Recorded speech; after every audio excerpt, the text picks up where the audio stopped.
So a lot of times we get called out and people give us a call because they have stucco cracks. A lot of times what we see are cracks coming out of the corners of doors and windows.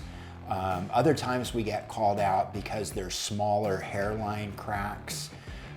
Sometimes there's cracks that go along the bottom of the foundation across.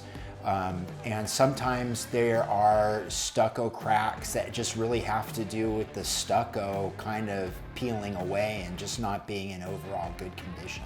Some of the things that can cause stucco cracks are you could have old deteriorating stucco, it's kind of in bad condition. Maybe it was installed improperly.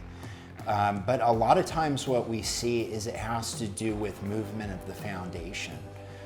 Sometimes, you know, the smaller cracks can happen because of just what we would call normal settlement, not a whole lot, and those aren't really reasons for concern. But a lot of the times we get called out and people have stucco cracks because they have a lot of foundation settlement that we would consider an issue.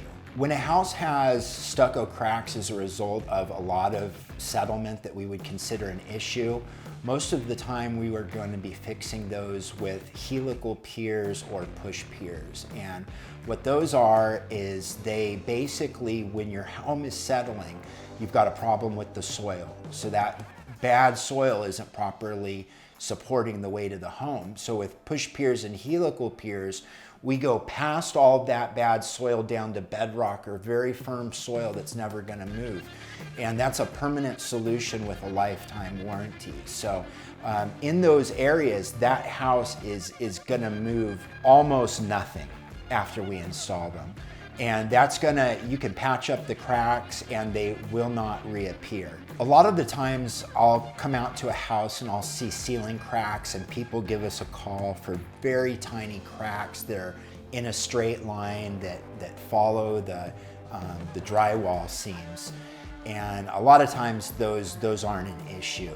What we see with foundation settlement and a lot of settlement is we see bigger cracks that are more diagonal and don't follow the seams of the drywall. A lot of times it can be, you know, with the smaller cracks that are in a straight line, that's because the drywall wasn't properly taped and mudded. Thanks for watching the video, and I hope you learned more about ceiling cracks. If you do have a ceiling crack that you think might be a foundation problem, please reach out to our team and we can come out and do an inspection for you.